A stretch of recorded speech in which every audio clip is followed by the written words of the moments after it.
All right. Good afternoon, everybody. Good afternoon. Hope y'all can hear me. Hope you guys can hear me out there. If you can hear me, let me know. I see y'all watching on Facebook. And so we're happy to have y'all here with the virtual expansion conference. We were supposed to have this in person.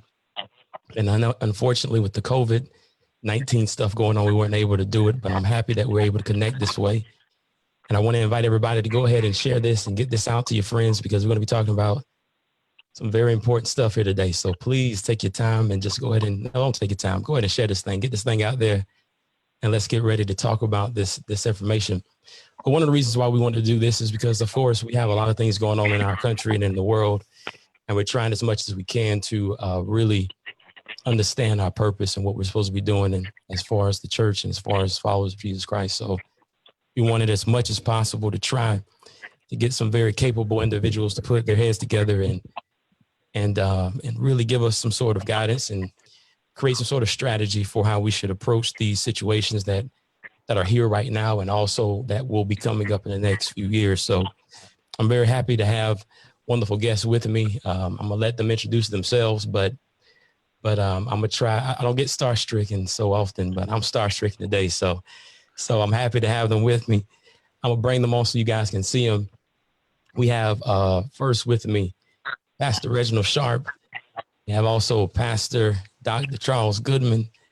And then we have my brother, Richard Finklea, here with me. Y'all give it up for them as they join us. Thank you guys for being with us this afternoon. We appreciate you so much.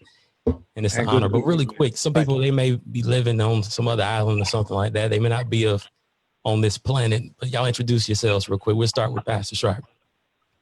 Man, thank you for convening us together. My name is Reginald Sharpe Jr. I'm from Atlanta. I now live and reside in Chicago, Illinois, and I serve as the third pastor of the historic Fellowship Missionary Baptist Church. And man, I'm just out here trying to make it through another week. I think we all on the same level on that one. Right. Absolutely. Yeah. Thank you, sir. I appreciate you so much. Pastor Goodman, go ahead and introduce yourself for us. Yeah, I'm Charles Goodman. I'm originally from Greensboro, North Carolina, but I'm currently living in Augusta, Georgia. I pastor the Tabernacle Baptist Church. I've been here 13 years, and I echo the sentiments of the great Rabbi, Pastor Sharpe. I'm just trying to make it another day. So wish we could have did this in person, but virtual is the new space, and it is how we rocking. And so honored to be a part of this conversation. Thank you so much. I appreciate you. My brother, Richard, come on, man. Let us know who you are. They already know you, but share with them who you are, man. I'm Richard Finklea. I'm the founder of the Christian Youth Network Detroit. Just a Southern preacher's kid, church boy. Glad to be in the number with you guys. I appreciate you, man. Thank you for joining us. And the reason I got you guys together, because, again, I respect you highly. I respect what you're doing, your vision, and how you go about things and bringing awareness and innovation to the body of Christ. And I'm trying as much as I can, not just to have the conversation, but to develop some sort of strategy, right? So that we can all do the same thing in our various contexts and where we are. So I would like for us to kind of, articulate today and talk about some of the things that we're seeing, right? And the things that we want to see happen within our communities.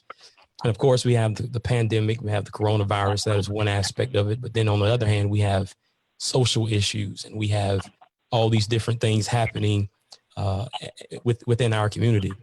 And I'm trying to figure out, and because before all of this happened, I'm gonna be completely honest, I wasn't so optimistic with things that are happening as far as the future of our church. So I want to ask you guys, where do you see the church 50 years from now? Like, what condition is it going to be in?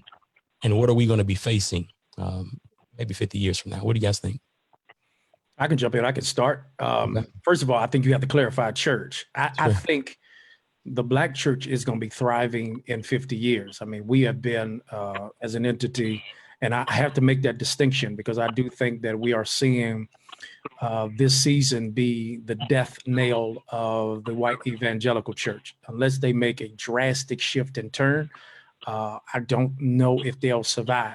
And we can get into that, especially the social, political, moral, ethical, theological implications. But I believe the Black church is about to be in the midst of a resurgence and thrive. And I see our better days are ahead of us because of what we were founded through and the root of who we are.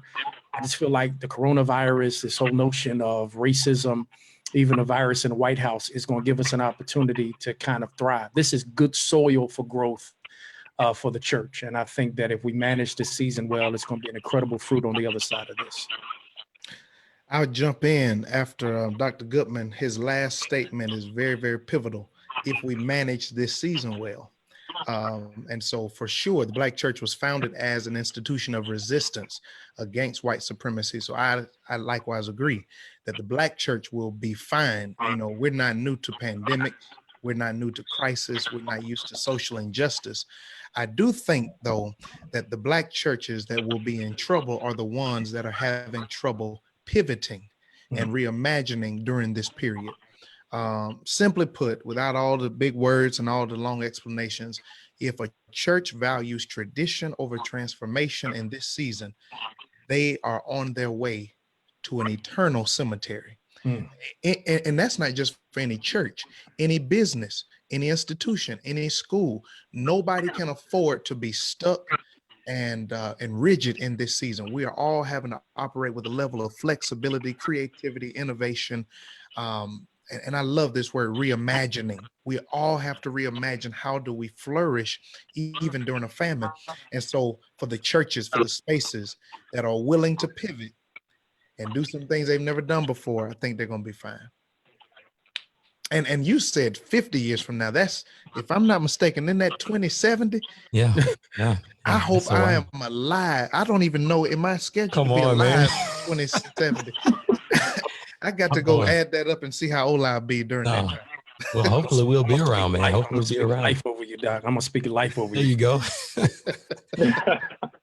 Richard, what you think, man? Tell me what you're thinking.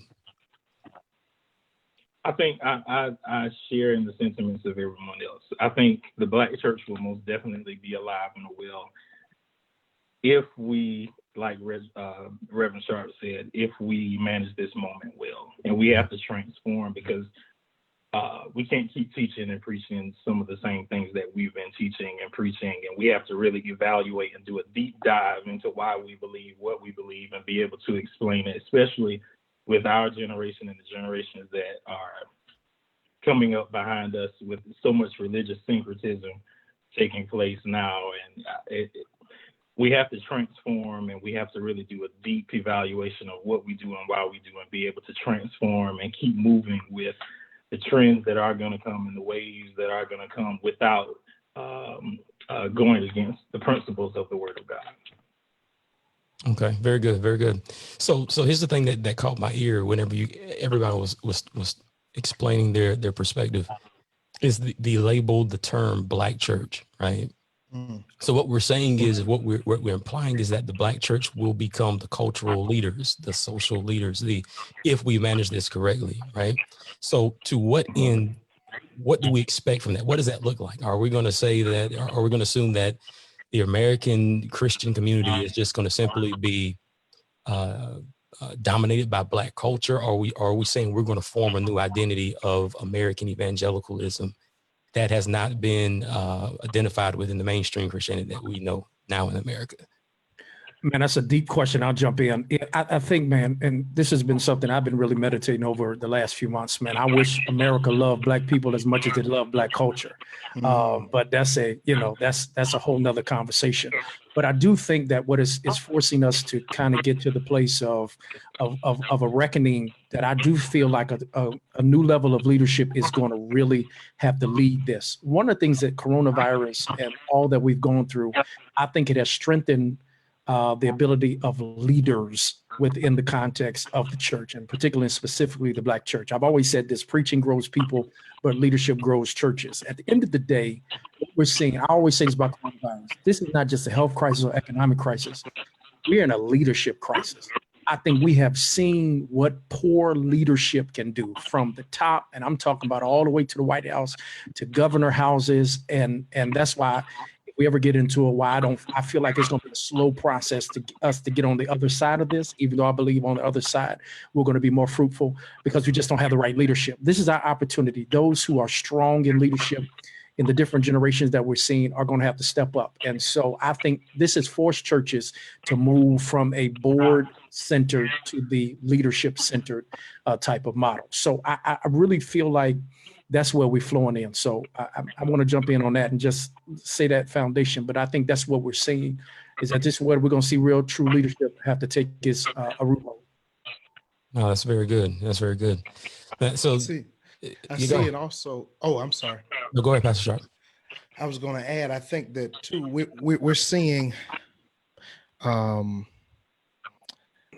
think the word would be a redevelopment of theology, or I don't know if redevelopment is a good word, but something's happening in people's theology. Mm-hmm. This prosperity gospel doesn't speak to a pandemic.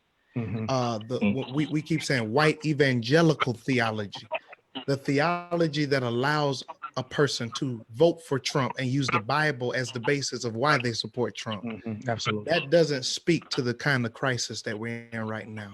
And so I sense and feel that there's a theology shift that's going to have to happen. And that's why I believe, along with Goodman and my brother Richard, that the Black church is the most prepared institution. You know, we trashed Dr. Jeremiah Wright, They did, you know, a few years ago. But the truth is that kind of theology is what we need in a time where we are lacking moral and ethical leadership from 1600 Pennsylvania Avenue. You need a theology that allows God, like James Cone says, to be on the side of the oppressed. Yes. To rock with Howard Thurman's Disinherited. And if you don't have a God that can come suffer with us, if you don't have a God that is a God of justice and righteousness that is out at the march shouting Black Lives Matter, all lives matter, all that's, if you don't have a God that can meet us where it hurts the most, then what use is God? What use is religion? What use is a theology or even a Bible that does not speak to the times? Yes. So Paul Tillich says we do two things in our theology. We have to have an eternal truth that speaks to every new generation. And so that's what I feel Richard and Goodman are getting at, is that's what I'm feeling is the shift. We got to speak to this generation. Yes. If any institution, any church, any preacher is not speaking to this generation, we don't really have, listen, my millennials don't have energy for defecation in this season. Yeah. Well, I mean, that's a very good point. I mean, so what I'm thinking though is the way we have done church. Everybody hit on this. The way we have done church has been, let's go to the four walls. Let's make sure we join this particular organization, do this particular thing on a ritualistic basis, right? Ironically, all of this has been snatched from us, right? In this particular season that we're in, this pandemic has literally taken every ounce of comfort from us, and normality has been completely shaken. And I'm wondering whether or not we'll ever get there. And if we do, will it be enough time to continue what we had going on before this came? But what does church look like in that respect? Are we going to be centered in the church, doing things in the four walls? Or as you mentioned, will our theology force us out of the four walls? We're going to get to that theology piece next, but I agree with you. Theologically, were we ever right in the first place to be so centered and so founded in the church walls as we have done it in the past? Could this be a thing where we can say, thank God that the Lord finally got us out of the church to actually do something constructive, specifically as a Black church? Because we have all kinds of statistics surrounding our success outside of the four walls, and I don't know if it's always in our favor. Y'all gonna jump in? I think it's moved us from a building theology to a ministry theology. At the end of the day, from an applicable methodology perspective, absolutely. Now, I always, when we reference these conversations, I always make sure that people know I hate kind of painting the church, especially the Black church, in a broad paintbrush, because there have been churches before the pandemic that's been out doing the work, and that's been on the front line. So I never want to minimize that, because sometimes we paint these pictures as if, all of a sudden the church is working. Now, there's been some great churches. There have been some amazing places of worship and bodies of believers that have really been doing the work before coronavirus and continue to do the work. What it has done is it just forced us in a complete shift. And I love the word that Sharpe said in the beginning, pivot. I mean, and it was a sharp pivot. It wasn't even a hey, you got a couple of steps and a couple of months to get ready. No, it was within days. Yeah. We pivoted from, I know from my context, 5 services, 2 locations to now being totally virtual. But the good news is my people have been rocking. They've been supportive. They've allowed us to continue to be the hands and feet of Jesus. And so that's what I'm talking about. I think it's just moving us to methodology. I will push back a little bit, Sharpe, and say it's not a reestablish, it's not reimagining theology. It's just a reestablishment of firm theology. I would say that a lot of the theology wasn't sound to begin with. You know what I'm saying? Yeah. When we went that season. So I can't give it credence. I think this season has taught us your theology got to be real. And I love the term you use, because in this day and age, we got to have eternal truth, and that has to be bedrock within the Word of God. Yeah, that's good. Anybody want to add anything to that? Because I'm hearing this word theology, and that's what I love. So before we shift into that gear, Richard, you look like you got something. Yeah, you got something to say. Get it, Rich? No. Well, I do want to ask you something, bro. I want to ask you. I do want to ask you this, because you have this like niche for putting your hand on certain things that we should be doing to bring about the church experience. What do you see different from what we've been doing in the past to what we're going to have to do in the future to keep this whole idea of church experience together? Like the root of what we're supposed to be as a community. What do you think about that?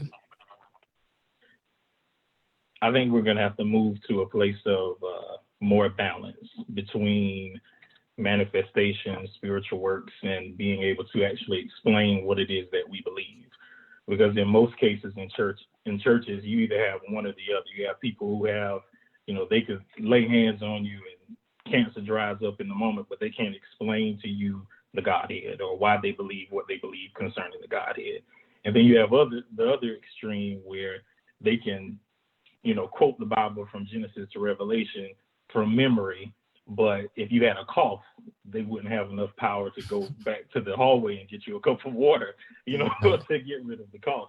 And right now with our generation and the generations that are coming up behind us, because I said so, or just the Bible says, but not being able to explain it, or one extreme or the other is not going to work. You're going to need the balance.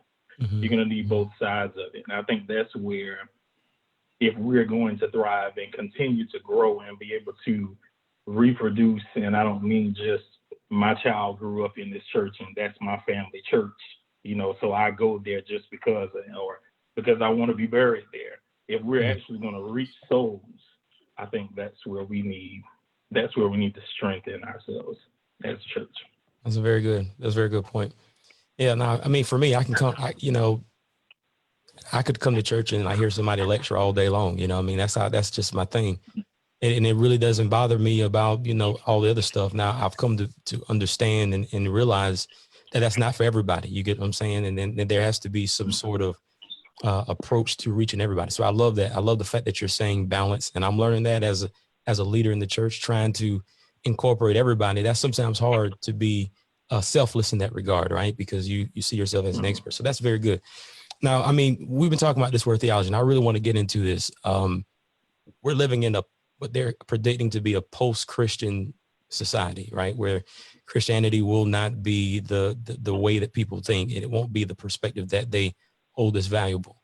How do we maintain our cultural, social, and our religious relevance in that sort of climate? Especially if we're saying we're going to be the leaders of American Christianity as the Black church. How do we maintain that? But when Jesus arrived in the book of John, it says, and the word became flesh and dwelt among us. We're moving from an era where we can talk about it and we literally have to be it. Mm-hmm. It's no longer, this is what I believe. Nobody cares what you say. People are watching you. Mm-hmm. And I know it adds pressure. And I'm not saying that anybody's going to walk around and be little Jesuses and Jesuses Jr. or JJ's, Jesus Juniors. What I'm saying is we have to embody what we believe in a different way. People want to see how that shows up. How does that influence how you impact the community? How does that influence your politics? How does that influence how you show up in the world? Your generosity, your sowing, your community activism. what about it, makes it worth joining? What about me saying I'm a Christian has impact and implication in another place? So belief is one thing, but behavior is another.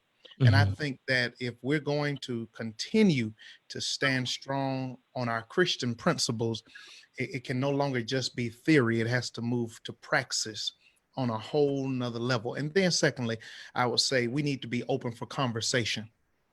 People see things differently. Science is improving. The world is growing. We get new knowledge every day. We used to think the world was, people died because they said, no, it's actually round. People lost their lives because they went against a biblical principle that the world is set on a firm foundation. And so a new thinker comes along and says, no, it's round. They killed the man. So we have a history of killing people who think outside of the box, who want to challenge us. And today's heretic is said by Yvette Flander, today's heretic is tomorrow's prophet. And so what I would say is we have to engage in conversations that may be uncomfortable and not have crucifixions more than we have conversations. Stop killing people and let's listen. Nobody asked you to agree with everybody, but if the church is going to remain relevant, we got to have more conversations and listen. Very good point. That's sharp. That's good. Listen, I was telling people before all this happened that our generation is now charged with something different than the preceding generation. The preceding generation fought the doxology wars. Like, what kind of worship we gonna have? Praising versus choirs and hymns versus, that kind of stuff. Our generation is fighting the doctrine war. And so we will have to, once again, have to cement what exactly we believe. But I echo the sentiments of Sharpe. At the end of the day, it is based upon conversation. One thing, if we are to be Jesus followers, and I'm very critical now because I will admit to you, I struggle with some people claim to be Christians. I don't know who they are. Neither do I know what Jesus they are following. So I try to be a Jesus follower. And if I study the methodology of Jesus, Jesus was one that went to the disenfranchised, that talked to those who were ostracized, who had this whole notion of, like what Sharpe was saying, to listen, to talk, to reach. You got to have those Samaritan well conversations. I agree, because that's the only way we're going to be able to reach this generation. And once again, I do believe, even though our belief has to be strong, I think our acceptance and our understanding and having empathy has to be fluid, and it has to be flexible. You know what I'm saying? We may not agree. I agree with that. So am I going to get caught up and be so rigid that just because we don't hold the same beliefs that I can't love you and still treat you as my neighbor? That's the whole piece. I think the church has been guilty of being intolerant and judgmental, when the church should be the place of acceptance and forgiveness. And let's all move towards, because there is grace still found at the feet of Jesus. And all of us are trying to be there. All of us are trying to get into that space. Sure. Absolutely. That's very good. Andrew, got anything you want to add, bro? Go ahead. Go ahead. I was going to say, he's holding back, isn't he? Ain't he holding back? Y'all can tell he's holding Rich, back. come on, man. Rich, we need your insight, bro. I'm just wondering, at what point from when, I know we need to have these conversations and we need to show love. That is the trend that's being pushed. We need to love everyone. We need to be able to have the conversations. But how do we deal with when I'm marching side by side with this individual that I don't agree with? I don't agree with your lifestyle. But I do want you to be treated equally. I don't want you to be killed in the street because of who you are. But how do we deal with the backlash that we're going to get, or that some get, whenever you stand up in the pulpit and you have to teach against that lifestyle? Because not everybody wants to change, and not everybody is going to change when they hear you teach the gospel. They hear you teach the truth or whatever. So how do we deal with, because talking to a lot of young people, that's the question that I get.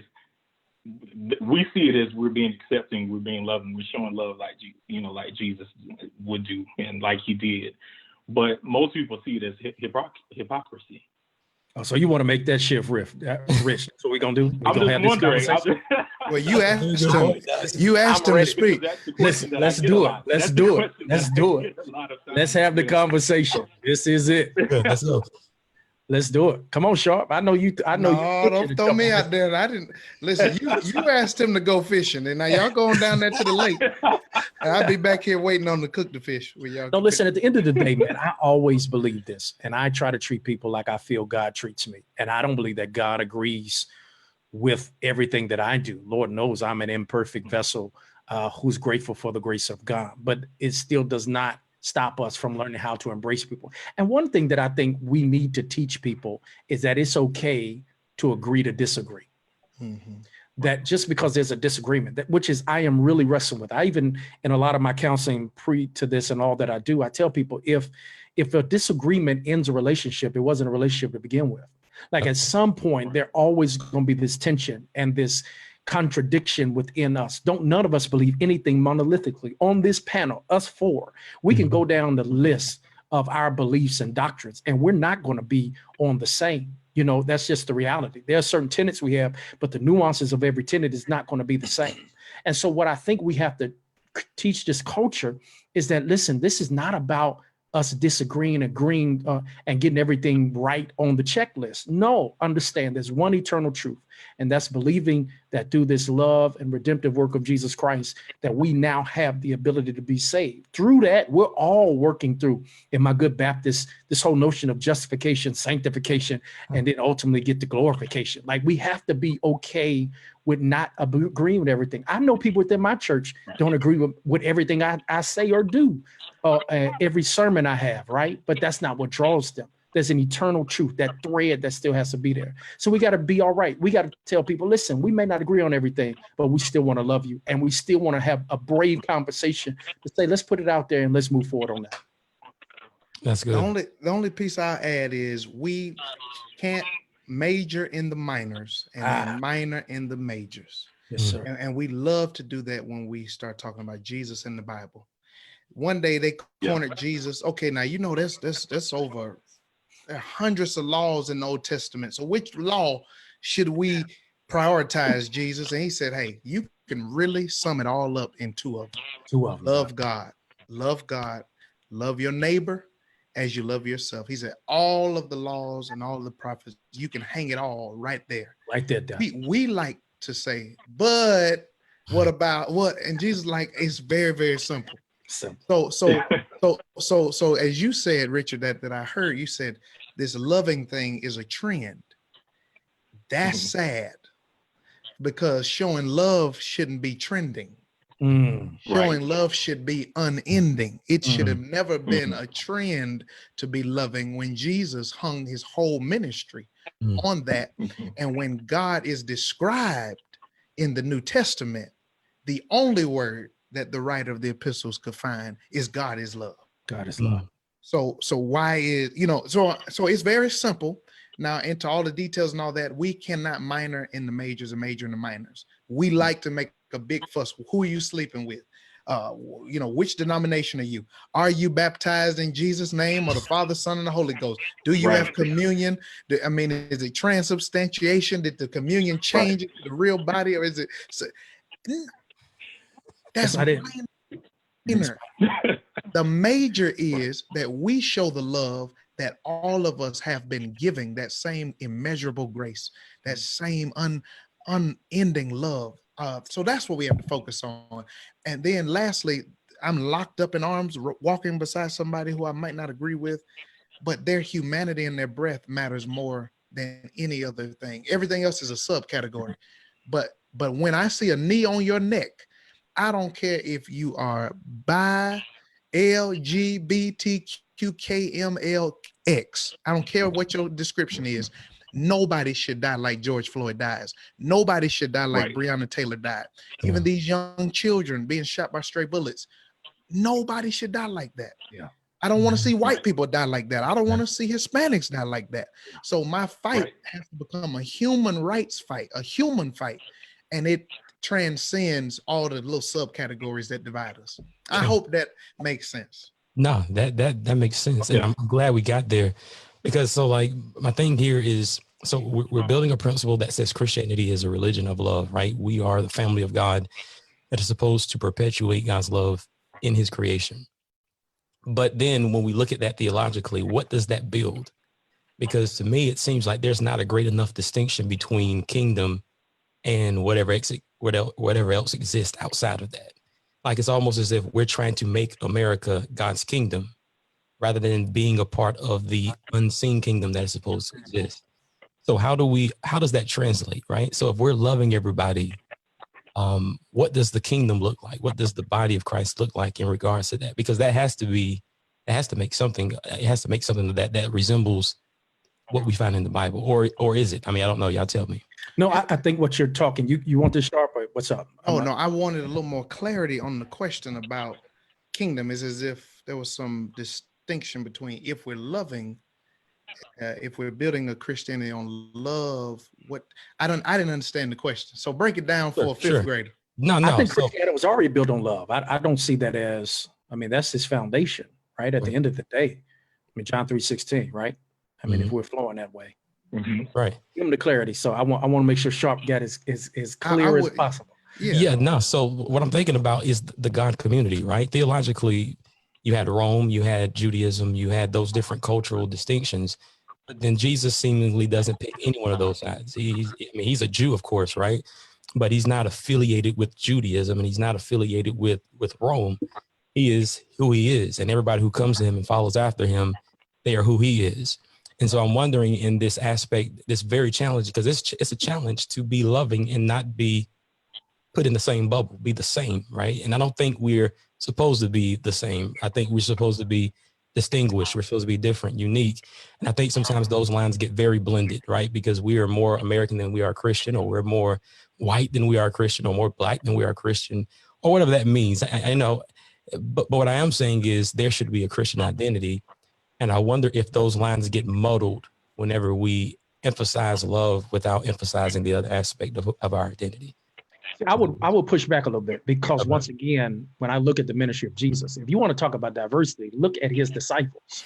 I mean, let's start from the beginning. I mean, who Jesus attracted was a smorgasbord of fishermen, tax collectors, zealots. I mean, so that was revolutionary, all those who came there. Some of them were Jews who believed in resurrection and some that didn't. So I feel like, this whole notion of trying to form this identity is important. I think when you try to push that, and that's why I wanted to make the distinction in the beginning of this conversation, because I would say that's a failure of the white evangelical church, which focuses more on personal piety than understanding that Amos also calls us to be about two pillars of righteousness and justice. But what I would say is that's what we get into. There is no prototypical Christian. We have a belief system that is forged on one eternal truth.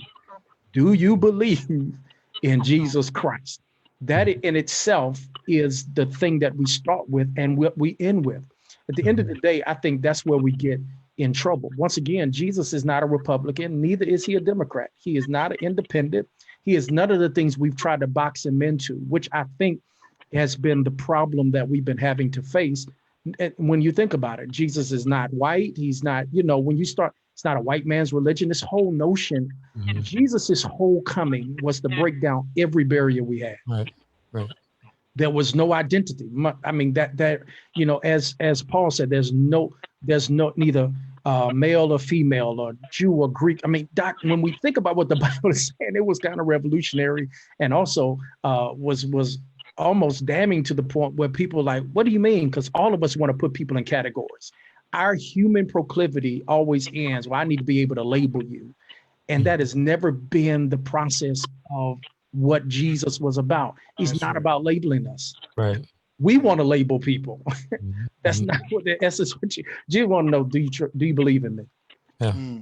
So, and I think that's where the question for me threw me a little bit, and I do get the question now, and I kind of see this bifurcation. But what I think is Christianity at its best, in the very essence, the very core, the very fabric of Christianity is countercultural. It goes against the culture. And so in a world where people are so selfish, let me just not say the world, in an American empire where greed, selfishness, narcissism, arrogance, hatred, bigotry are the normalized systems in place. Mhm. When you say the word love, as Dr. King used to say, that's not some sanitized, sterilized Santa Claus. Come here, let me hug you. No, love becomes radical. Mhm. Mhm. Like, I love you in a Mhm. world that has taught me to only love me and to care for me. In Maslow's hierarchy of needs, self-preservation is mighty high. So Mhm. in a world that teaches me, in an empire that teaches me to value me, cover me, look out for me and mine, Mhm. you know, the unholy trinity, me, myself, and I. That's why That's we fighting over America. masks. Mhm. Come on. Right. Yeah. Should we Yeah. wear masks? We're having a discussion about should we wear masks in a Mhm. pandemic. You're selfish. You only thinking about you and all that. And the same people talking about I don't want to wear a mask, go skiing and put on a mask. During the winter, wear a scarf over their face. Anyway, let's not go there. What I'm saying is love, love is countercultural. Jesus is countercultural. And so what I heard was the kingdom. And that's what we represent. The kingdom or the kingdom of God. This whole movement is countercultural, and it is as Walter Brueggemann would say, it's an alternative. It's an alternative empire, because one empire is based on greed, narcissism, selfishness. Here comes Jesus' empire based on compassion, righteousness, justice, love, ethics. You see what I'm saying? Right. And so we represent the alternative empire in the midst of an empire that should not be operating as it's operating. And so when I say love somebody, oh Lord, Mm. that's not weak. That doesn't mean I just accept everybody. No. It's a deep agape. It's a deep unconditional love of not just your category, but your personhood. Okay. Good. I don't know if that, yeah, this is No, good. that's very good. So are we saying, so it seems like we're saying that our love should be the thing that we're known for, and everything else will take Absolutely. care I of said, itself. Jesus said that. Jesus said, and they will know you belong to me. Yeah. They will know you're my disciples by how you love. I'm trying to tell y'all, we've made life so difficult. Mhm. We've made this thing so complicated. It's not complicated. If Mhm. Trump knew what love was, he wouldn't lead like he leads. Yeah. Mhm. Mhm. He thinks the word love. I don't It's know what. I don't even think he never heard of the word, No.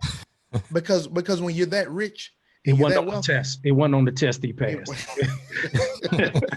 Woman, man, camera, TV. It wasn't on the test. They did have love on there. oh my God, man! All of these politicians, the lady that opened up Las Vegas, to, and then you have presidents fighting with our mayor here in Chicago, Lori Lightfoot, who loves her city.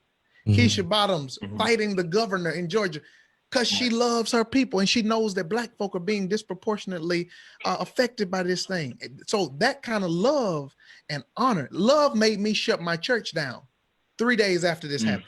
Absolutely. Me and Goodman and some other folks, we were like, no, it was other churches still worshiping. Talking about, no, we don't have no fear. We got faith. Okay. No, and that faith is a thin line between faith and foolishness. Yeah. Love makes you forgive. Love makes you care. Love makes you say no. Love makes you vote a certain way because Mhm. you care about people. And this country knows nothing about love. It's built on greed. It's built on white supremacy, racism, and selfishness. Mhm. Mhm. Love also makes you understand the difference that you can have faith and common sense at the same time. So Absolutely. That's a very good point. I don't know that we do a good job of that in our Christian community, but that's a very good point. Let me ask you guys this: do y'all think that the conversation around the Black church could be a distraction to other individuals who are not Black? why is it, and what's it, y'all gonna move into this? Hey, I'm just asking. I'm not disagreeing. I'm just asking. I want to hear your thoughts. Why does, when we say statements like Black church or Black Lives Matter, and that most people understand that it is simple a declaration of focus, not exclusion. Mm-hmm, mm-hmm. that I'm lifting it up as a segue of focus, not exclusion. I think at the end of the day, when we have these conversations, and I am an unashamedly apologist for the Black church. That is what I lead. And regardless who goes to my church, we're a Black church, because Black to me encompasses more than skin color. It's experience. It's a vibrancy of worship. It's just a simple style. It's like what you would call with everything else. So I think this is a notion and a time for us to highlight the Black church, because for most of the scholarship that has been done surrounding the church has not included Black church. Mm. So as when they put out statistics that the church is declining, they have not taken into account the Black church, where the Black church is literally thriving. We even though other churches, their attendance is going down, ours was always steadily rising. So we've always had to kind of force our way in, like, hey, look at us. Yeah. We're doing well. We have something to offer. So I feel like that's the piece. So I feel like it's just adding to the conversation. Mm-hmm. And we cannot mute our voices in this season. And we also cannot play respectable politics, even within the context of the church conversation. Mm-hmm. I am proud to be Black. I'm proud to be a Black pastor. I'm proud to be a part of the Black church. Good point. So just like HBCUs, it does not mean exclusively Black. It's historically Black. Mm-hmm. And the reason it was founded, why do we have HBCUs? Because we were not welcomed into the predominantly white institutions. So we started our own. Yeah. You get the AME Church, the African Methodist Episcopal Church. Why? He didn't just say, well, only Black people over here. No, he was asked to get up from praying. Richard Allen was asked to rise from the altar at a white church. And when they asked him to rise and go to the back, he kept on walking and started an entire denomination. It was a response. It was a resistance. And so, no, I don't have to dismiss my race in order to stand with you and be a Christian. Yeah. Because when I'm pulled over, they do not ask me, am I a Christian first? They don't. It's true. You don't get pulled over for driving while Christian, but you will get pulled over for driving while Black. You don't look suspicious because you're a Jesus follower. You look suspicious because you have this magical melanin that also comes with it, some assumptions, some suspicions culturally. And so I think we cannot ignore it. Nothing when we say the Black church, we're not saying that any other church is beneath us. We're not saying we're above anybody, below anybody. It's not a bifurcation. It's not a leveling of worth. It's just saying, no, this church focuses its ministry historically on Black people.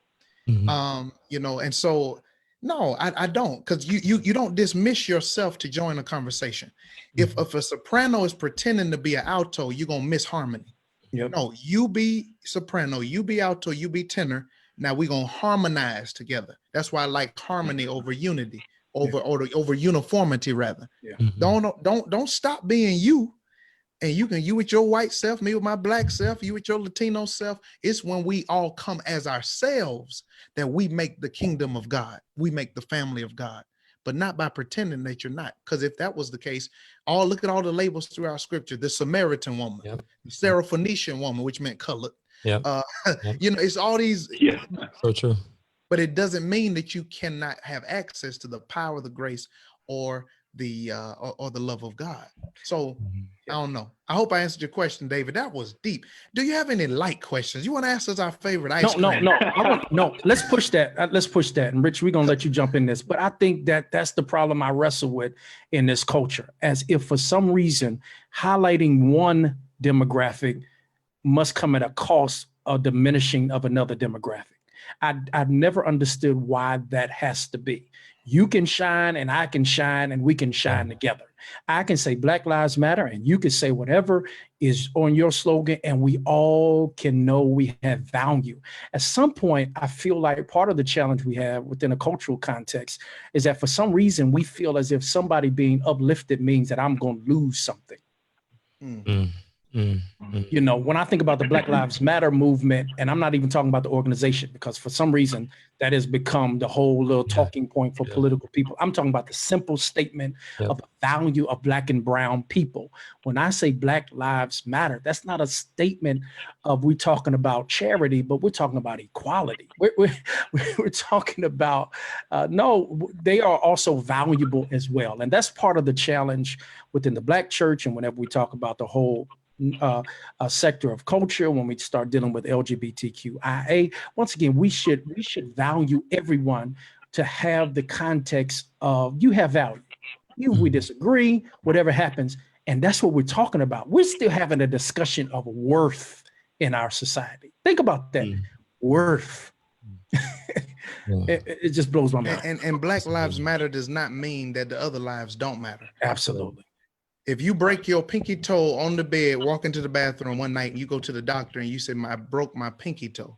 And he looks at you and says, or she looks at you and says, all toes matter. All toes matter. I didn't come here because all my toes are broken. I hurt Right. one toe last night and I need a brace, a surgery on the toe that's fractured. Right. So all toes matter. We know that. But today the focus is on the toe that's fractured. And I think that some of our white brothers and sisters miss that. We're not saying you don't matter, but for too long you haven't said that we do matter. So since you can't say it, we're gonna say it, and we're gonna say it loudly. Good. Bro, what you thinking? Just pointing out the black church, that's what we're focused on now. And I think one issue is that conformity is just one. It's a component of church in general. No matter what church you go to, if you go to a white church and you're black, you generally conform to their worship culture, or if you're Baptist and you Pentecostal, whatever it is. And so how are we going to do, what is church going to look like? Going back to, I think, the original question, 50 years from now, when, church is going to be, what it seems like we're moving into is one melting pot of what? Because that's going to be difficult for some people, losing their, or that's the fear, is that they're losing their particular identity, what I'm known for, or what we do over here. And those types of churches are dying out. Let me push it, because I'm really big on this. This is one of my things. I don't see a problem with different identities of churches.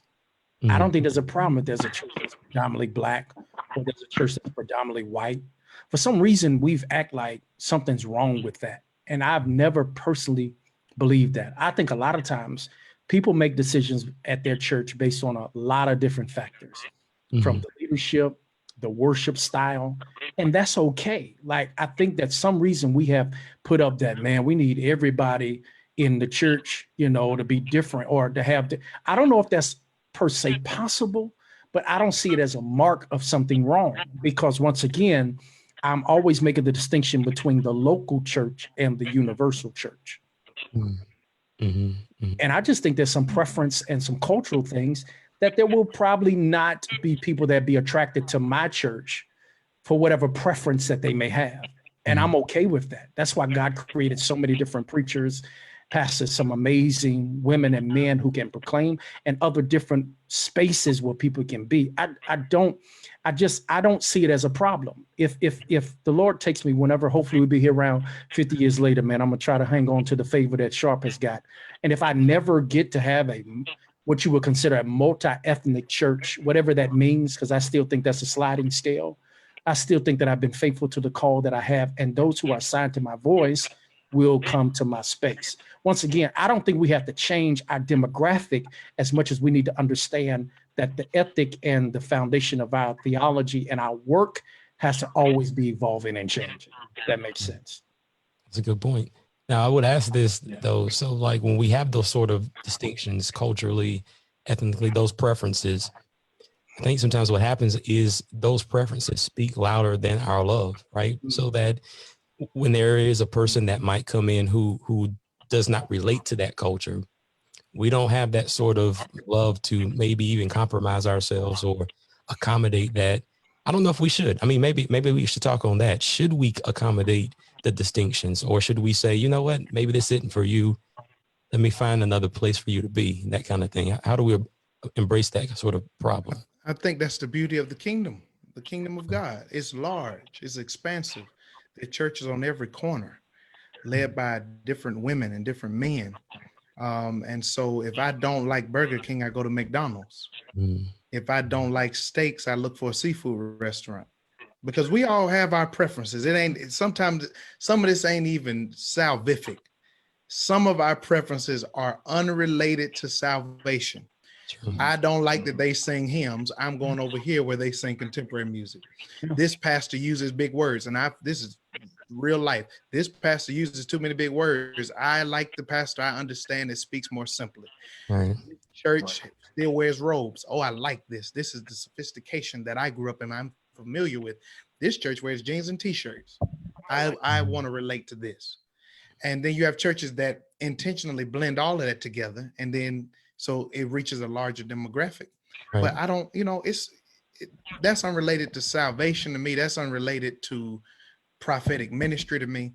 We have deeper issues than a church that's not accommodating for as far as style and customs. Mm-hmm. We need every church, regardless of style, regardless of race, regardless of the predominant number or people in your church. We need every church to get back to what Amos said, and that is, let justice roll down like waters. That's right. And let righteousness roll like a mighty stream. Mm-hmm. All that other stuff is irrelevant right now. It's so irrelevant. And let me prove that it's irrelevant. We are all storefront churches preaching in front of cameras with nobody in our buildings. Period. So that goes back to the first point. How is church changing? It's making us focus on what matters. True. So you're hearing more sermons about God's presence. You're hearing more sermons about Jesus's ability to hold you through this. You're hearing more sermons about justice now. And so I think we have to get back to what matters. We got to get back to the basics and get away from all of this. Absolutely. That's a good point. Very good point. So let me ask you this. So in regards to, we're all preachers here, we preach, and we're in this culture where there's this sort of disregard to the Bible, which is our sacred text. We use that as the, at least for the most part, the basis of what we preach, how we preach, where we get our material from. How do we preach Jesus when there's such a disregard to the Bible? The Bible is actually devalued in our culture, in our country, more and more every day. It's being predicted that Generation Z, millennials, they don't have the same respect that our fathers and our parents had for the Bible. So how do we preach Jesus in that context? Because we're trying to put him in front. We're not trying to put the doctrines, the affiliations, the denominations. We're trying to put Jesus there. So how do we preach him if there is no respect for the text that we are preaching him from? I don't know if I agree all the way. Okay. That everybody is just disregarding the sacred text. Mm-hmm. As I said earlier, I think that we're shifting from, don't pick this Bible up to me and start reading it if you can't even stand beside me because I'm different than you. Mm-hmm. You don't have nothing to say to me because you hadn't even caught the basic foundation of the instruction manual, which is love, which is justice, which is caring for people, which is fighting for righteousness. So when we start embodying the themes of the Bible, people will be more willing to hear it. But I think that as you say, disregard of the Bible, I don't see that in my context. Sure. So I mean, and I'm not discounting what the research that you lifted either. But in my context, people love the scripture. They love the scripture. And for white evangelicals and some other people, some of our biggest problem is that we love the scriptures more than we love Jesus. We begin to worship the Bible, and we're not worshiping the God of the Bible. Mm-hmm. Mm-hmm. So in many respects, I think that might be problematic too, because everything, and I know I'm on the edge of getting in trouble, and I don't care because what I'm about to say is going to be real, and you might not agree today, but when you think about it, you might. Everything that's biblical is not ethical. Right. Slavery was biblical. It wasn't ethical. Telling a woman she can't preach based off of the scripture is biblical, but that's not ethical. Genocide is biblical, but it's not ethical. To wiping a whole nation out because you claim the Lord told me to do this because that's my land. That's biblical, but that's not ethical. So the same thing America did in the Trail of Tears to the native indigenous people of this country, the Israel did to the Canaanites. Well, we have a manifest destiny. We are chosen, so we can treat you how we want to. All of that's biblical, but it's not ethical. And what you're getting now is more people who are finding some of the hypocrisy in the text. And they're saying, now, what are y'all going to do about this? What are y'all going to do about the fact that literally slavery was maintained and undergirded with the biblical text? And if you're not willing to deal with that tension and you just want to sweep over it and ignore it, then you're going to remain and seeing a disregard of it, because people are saying, but this Bible disregarded my life. So the way I've been able to manage it quickly is I'm able to lift some of the inconsistencies and lift that whenever you give that Bible to the wrong hands, people can use it how they want to use it. It's kind of like the book of Eli. When it was in the hands of the evil man, everybody suffered. When it was in the hands of the righteous man, everybody did well. And so there is a high regard of the text. I think people are asking new questions that have never been asked before. And people that are unwilling to stand in that tension, they don't know what to do because they worship the book more than they worship the God of the book. Let me jump in this murky water with you, Sharpe, because I know you just jumped out there. I appreciate you.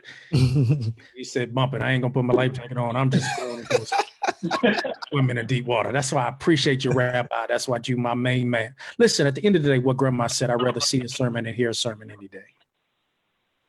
From that particular point, I think is very important. And so our witness has got to make sure that we are embodying what we've been talking about throughout this entire conversation, the truth, the belief, and the tenets of Jesus Christ. But yes, if we're going to have a theological conversation about the biblical text, that's a whole nother conversation as far as our world criticism, our exegesis. And I will lift up what Sharpe was saying, absolutely. Because from my personal perspective of the word of God, understand that it is telling the story of a people. Whether it doesn't sanction certain actions, it just says this is how things happened. Right. And so these are people who were in relationship with God and how they were trying to wrestle and struggle with how they saw life as it was. And so I agree. You can take the text and make it say what you want to say. That's just the truth. But I think every true proclaimer, especially going forward, because I believe the coronavirus has to make all of our theology stronger and also make us be willing to have the hard conversations. I'm doing a sermon series in September entitled, Is God Blank? And I'm talking about, is God racist, is God sexist, and is God homophobic? And I'm going to challenge our people. Hey, I'm going to give you this. Let me bring in some experts to have these hard conversations. The world is talking about it. Church needs to talk about it. And we need to be all right saying, you know what? It's still evolving.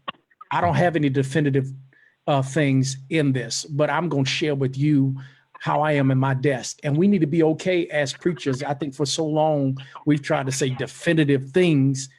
There's a few definitive things, but there's a lot of stuff that we're still trying to evolve. Because once again, his ways are not our ways. His thoughts are not our thoughts, right? So this whole, that's biblical. So no matter how much I claim to know God, that's arrogant of humanity to think you know everything about God. We don't. We're trying our best to try to navigate this journey one step at a time. So since Sharpe wanted to jump out there, I'm gonna jump with you, bro. I think this is the season of authenticity and transparency from the pulpit to admit some of these things. Hey, this is rough. This is how they get it. Because we would shout over the Israelites defeating the Canaanites. Oh, I'm gonna get mine. But man, historically, that's a tough move. That's a tough leap to make. It's rough. So. I think though, to your point, it's very graphic and it's very unethical. To use the word, that's absolutely true. But I think context means everything, right? I think we define everything we read within the context of what we're experiencing or what we're in. I think that's the first mistake that we might make. But in regards to the usage of the Bible and the point of it being telling a story, and not just about people, more specifically about Christ, right? And how we get to Christ is the thing that makes it the beautiful story that it is, amidst all the different things that are there that may rub us the wrong way, such as slavery and genocide and, killing innocent people. I think if we look at it as the book that tells us about Christ and why he is necessary, again, pointing back to love, then that's where the book becomes useful. Now, if we try to make it an ethical book, or we try to make it a law book or something that we use to organize our ecclesia, then of course it's going to become, dangerous. It's going to become something that's tasteless. But if we see it as the narrative that says, this is why we need Christ, and to me, it makes sense. And to me, I need to preach from this because I need you to see where we fell off at and how we can get back to where we need. So I think it's a miscontextualization of the Bible that causes it to be tasteless and unethical. and all of that, you know, and of course anybody can take and do what they want to with it. But I mean, we all do that sometimes, right? When we're in a pinch, we'll take it and we'll miscontextualize it. We'll do what we want to with it. That's just a part of our nature, but that's a very good point. But we'll see. I don't know. I mean, are you guys, whenever you think about Generation Z, what would be your approach in that regard? Because nationally, I know within our Southern contexts, we're pretty strong with the Bible. We agree with it. We like it. We carry it. But the trend says that as time goes on, that's not going to be the case. So do we preach Jesus methodically and we just say, okay, let's have a fireside conversation. Let's just talk about some things, or do we keep pointing people to the book? Maybe an accurate understanding of the book. Absolutely. I think once again, for so long, we've tried to make the book what it's not. Mm-hmm. And when I say that, I love what Sharpe is saying. We've got to raise attention. It's okay to wrestle in front of people. They're asking those questions. Mm-hmm. They're wondering at the end of the day. I did a series entitled last year, The Defenders, and I really just dealt with theology. Can the Bible be trusted? Is Jesus who he said it is? And I raised it to people. Yep. So I said, look, guys, Adam and Eve, so many people were wrestling with that. And did Jonah get swallowed by a fish? And I said, I believe it, but that's not what my faith is hinged upon. Whether Jonah got swallowed or not, whether it was a whale, once again, I wasn't there, so I don't know. I got one truth that my faith hinges on. That's the one truth, and that is in the life, death, burial, and resurrection of Jesus Christ. Everything else is, honestly, you got to differentiate the difference between facts and truth, right? And so at the end of the day, there's some things I cannot prove. You're absolutely right. I cannot prove it. But one thing that is provable from the word of God, regardless of whatever is the launching pad of our faith, is the story of Jesus. We can argue all day if there was the people and did the walls fall down after 7 times. So I believe it. I think there's some incredible nuggets and principles to be gleaned from the story, but whether that happened or not is not what my faith is predicated on, if that makes sense. Absolutely. I think to answer the question too is yes, keep pointing to the book. You know, yes, we keep pointing to the book. There are people right now, older generations that didn't listen to preaching. Right. And we keep pointing to the book, regardless of who, you know, I had to build my wife a desk and I would not have done it if I had not had the instruction manual. And she was amazed that I was building the desk so fast. And I told her, I said, well, you know, one thing, I'm following these instructions as best I can. And I invested in a drill. The drill gave me power. Right. The instructions gave me directions. And I think a life with power, a life with instructions on how to live, you can move a little faster. And so I will keep suggesting to whatever generation I'm blessed to serve, keep some power, which is the Holy Spirit, I believe, and hold on to the instructions, which is the Bible. And yeah, there's some tension in there. Yeah, some stuff that doesn't add up. Yeah, there's some questions that are going to come for sure. Even Jesus had to wrestle with questions with the Pharisees and religious leaders. It's okay, but don't throw don't throw the instructions away just because there's some things in there you don't understand fully, and maybe even some things you don't even agree with. Yeah. So I say yes, keep pointing to the book. Bro, what you think? Thank you, Pastor Sharpe. That's good, man. Oh no, I agree. I'm staying out of the water. Pastor Sharpe made it way too muddy, so I'm gonna stay over here. Sure. Did I? Right over here. I've already showered off my feet, washed my feet off, and got the sand off. So I'm just gonna stay over here. Oh no! Don't leave me out here. No, you. Sharpe loves the muddy water, Doc. That's his. That's a very good point. And I wish we could I want to push into that. I want to talk about that a whole lot more because, and I know we have the time restraint, but I think that's a critical conversation, right? Because there's such a misunderstanding of the book. It's just the truth. People don't know what it's here for. And that's part of the problem. And so the more conversation we have talking about the book, understanding intentionally what it is here for, when it got here, right? Because it hadn't always been here. That's just the truth. And why did it come the way it came? I think it'll help us a whole lot. So, man, y'all, it was good. I know I respect your time, so I don't want to keep you over time. But any closing thoughts, Pastor Sharpe? You want to give your closing thoughts really quick? I want to know how I muddied the water. Nah, you didn't muddy the water, man. You just talking what we need to talk, man. We need to talk about Doc, it. there's healing in the muddy waters, Doc. Don't My. He listen, dipped Doc, 7 ask the times, leopard didn't he? 7 times, Reverend. In muddy Jordan, Reverend. The Jordan is not a clear body of water. Yeah. Even No, Jesus got baptized in the Jordan, Reverend. The Come Jordan on, is Doc. a dirty body of water, Reverend. I think that's how true. Hey, look, it's dirty, it's muddy, it's a lot muddy. of it's unclear in a lot of places, but Yeah. get down in it and it'll still bring you up. Yeah. Come on. No, that's great. I think that my closing statement is all of us have to be okay with ambiguity. I shudder at the thought that there are so many people who think they know so much and they know nothing.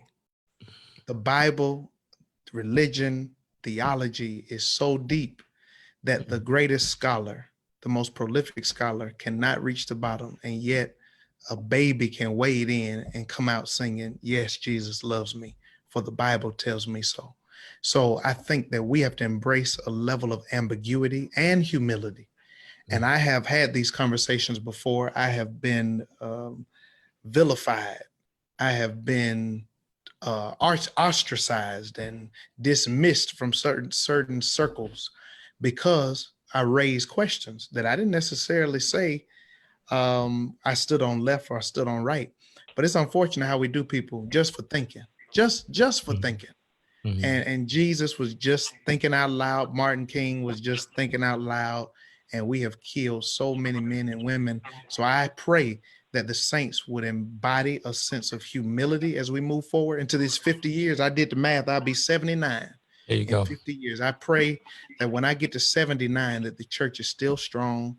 People are still preaching the book, embracing the ambiguity and the tension, and doing it with a level of humility where they're not know-it-alls and they're not so arrogant they can't participate in that, or they don't want to associate with that. I pray that we would embrace humility. Absolutely. For the times we live in, period, because we all need humility right now because nobody knows. Right. Absolutely. Thank you for that. Bro, Rich, you want to talk? Closing thoughts really quick? I enjoyed the conversation. I'm really looking forward to seeing how the church is going to evolve and transform over the years and grow. I'm just looking forward to it. Appreciate you, man. Thank you. Dr. Goodman, your closing thoughts. Man, honestly, I think at the end of the day, truth is still the truth. And we must still continue to stand on that. The truth being the truth. If what John 1:1 says is something to be taken at face value, in the beginning was the Word, and the Word was God, and the Word was with God. And so the truth will be there. It's going to be there through this. It's going to be on the other side of this.